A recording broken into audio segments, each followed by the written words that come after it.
Okay everyone, so as the Easter holidays are going to start and I don't want your Sage to expire, I am going to do videos for all the remaining tasks and upload at the same time so you can do them in your own time during the holidays. So when we start back, you should have finished every practice by then, okay? So this video is going to be for task 7, 8 and 9, okay? So this video is going to be for task 7, 8 and 9. Now looking at the task 7 first, refer to the following banks remittance advices received from customers. So you need to read the question very carefully for each and every task. So this is remittance advices received from customers. So that means you are receiving money from the customers. The customers who paid you the money are happy engineers in the first one. And then if you scroll down a little bit, you can also see the remaining customers who paid you the money. Okay. So let's see how to record these transactions in Sage. So to record the transactions in Sage, we go to customers and click on customer receipt. You can also go to bank and click on customer receipt. So you can do either way, both of them are right. Okay, so customers customer receipt or bank customer receipt. Okay, so when you're receiving money from customers, so I click on the customer receipt. The person who paid you the money is Happy Engineers, so choose the name of the customer, Happy Engineers. The date on when he paid you the money is going to be on the 22nd of June, and he paid you £1,425 and 65 pence.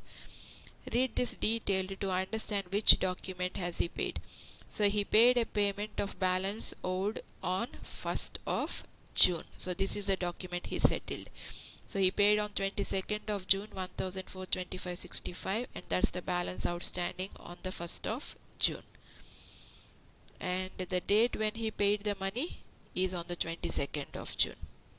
So the date is 22nd of June. Under the date reference, you can put backs because he sent money directly to the bank account. Now, without putting the amount here, see what document has been paid. They said they paid the balance on the 1st of June. So this is the 1st of June, and that's the balance, which is 1425 and 65. So he settled this particular document. So click on that particular document and say pay in full, because this document is paid in full, pay in full, and then that amount will come up over here automatically. Okay, so you don't need to type the amount by yourself. See which document is paid, click on that document and say pay in full. Sometimes if they say multiple documents together, you need to do one by one. Once click once, pay in full, then click the second one, pay in full, and so on. So we paid 1425, sorry, we received 1425 from Happy Engineers and save it. Let's do the next one also. In the next receipt, you received from Gifal Recruitment on the 30th of June an amount of 1265. Now he paid different documents. He paid balance on the 1st of June, and also he paid part payment of an invoice number 00117. So he settled the opening balance, and the remaining money, whatever is there, he settled towards invoice number 00117. So let's see how to enter this. So first, still bank, customer receipt, Gifal Recruitment on the 30th of June, I think. Let me confirm the date once. Yes, 30th of June. Backs. He paid the opening balance 844.26 on the 1st of June. So click on that and pay in full. And the remaining, he only paid 1265. So you need to see what is the balance between this 844 and 1265. Or rather than doing that, I'll cancel this amount what was paid. I'll delete it, make it 0.00. and in total he paid 1265, which goes to both of these accounts. So put 1265 over here, select this document and say pay in full, and for the remaining you click automatic. So you can see both the documents are settled. So he paid 1265. First one I clicked and I said pay in full. For the second one I said automatic.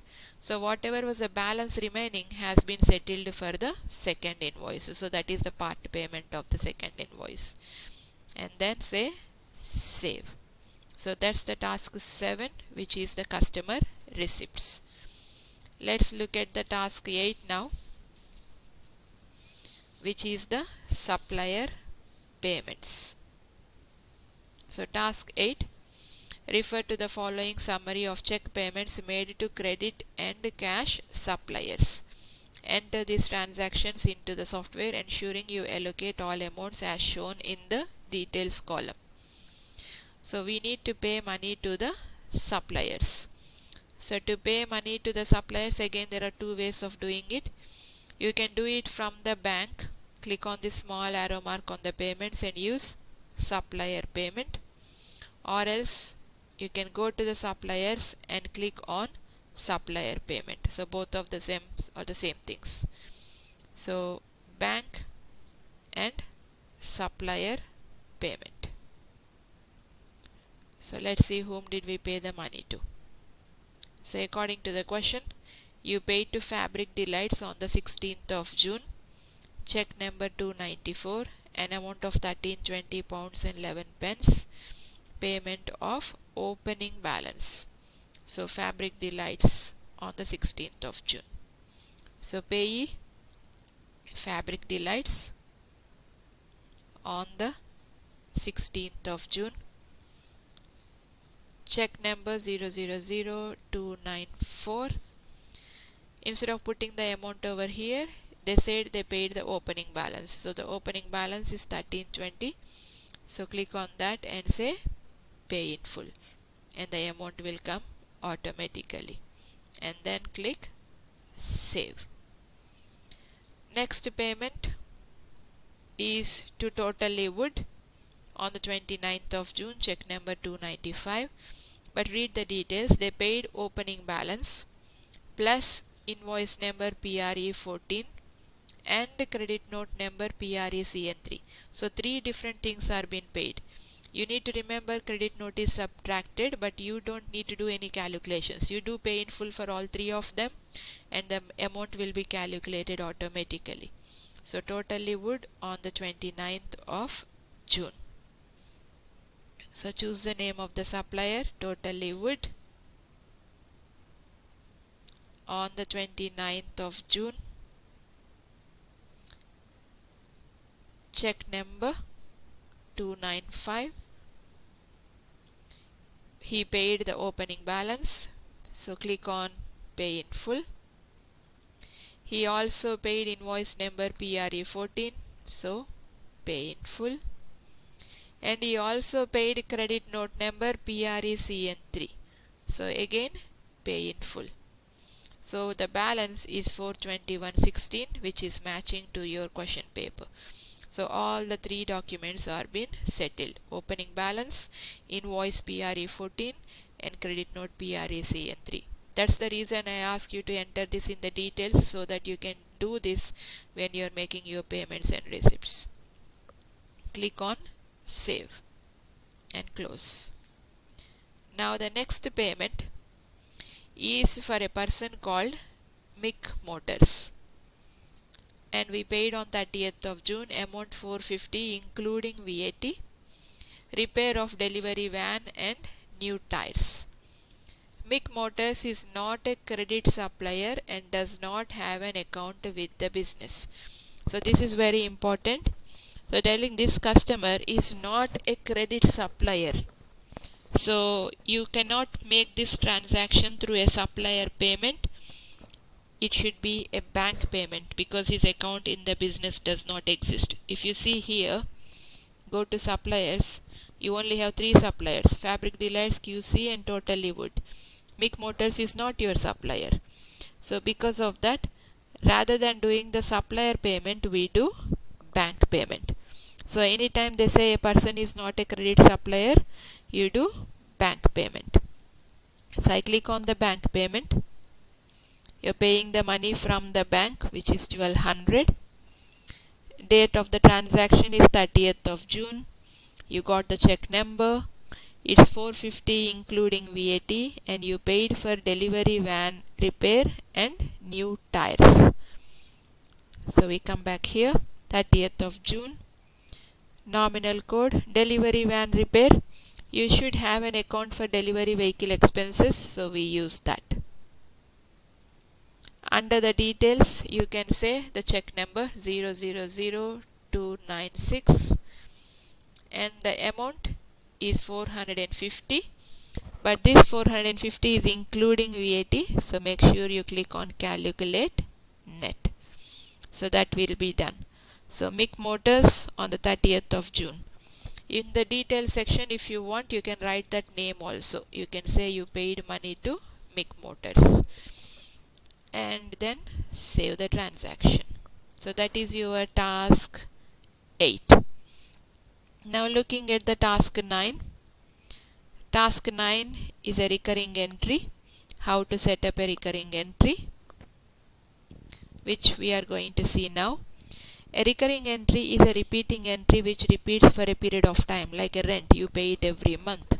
So you don't want to do the transaction every month, so you set it up once so that it repeats itself every month. Okay, so this is called as recurring entry. So we want to set up a recurring entry. We can't show you the screenshot currently because on my laptop the print screen is not working, so I'll show you this later. And then we will look at process the first payment. So what are we paying for recurring entry is rent. Amount of rent is 600. Frequency of payment is we are paying one payment every month. You are starting on the 1st of June. We want to set up the payment for 12 months and there is no VAT. So let's see how do we do this. So to set up the recurring payment, you are still in the bank and you click on this one which says recurring items. So click on recurring item. This recurring item window will open. Currently you have not set up any recurring item, so you can't see anything, so you need to set it up. So you click on add. And now you need to fill up this section to set up the recurring entry. All the payments always go from the bank account, which is 1200, your bank current account. You're paying rent, so choose your rent account from here, which is your rent and rates. You don't have to fill up anything in this section here, so let's move on to the next section. Frequency is once every month. Don't write 30 days because each month has different dates. So once every month. You want to set it up for 12 payments. So press 12 here. You want to start it on the 1st of June. So set the date. And then enter the amount. You don't need to fill up anything else. Just the frequency, total postings and the starting date. Amount is 600. No VAT, so change the tax code to T0 and say OK. So just check again. Bank, rent, once every month, 12 postings starting on the 1st of June, 600, no VAT and say OK. Now the recurring entry has been created. Now it is 12 postings needs to be done, not a posting has been done, so we need to process the first payment. So click on process. Before you do this, make sure your system date is right because you should only process one payment. When you click process and if you are getting multiple payments, that means your system date is wrong. So check your system date, change it and try to process again. Don't post it if you are getting multiple payments. You should only get one payment. So I got one payment here. So I will say post. So you can see out of 12 now 1 payment is done and 11 payments are still pending. So close the window now. So the recurring payment has been done. So this is task 7, 8 and 9. If you go to transactions, you can see all of them. So SR is sales receipts, which is customer receipt. PP is purchase payment, which is supplier payment. Then we had one bank payment, which is your recurring entry. Sorry, this is your recurring entry DDSTO, which says over here. And then we had one payment for MIG Motors. Okay, any mistakes in this, you can delete them, you can edit them. Don't worry about any mistakes in any dates or anything. So that's the video for task 7, 8 and 9. Okay, thank you.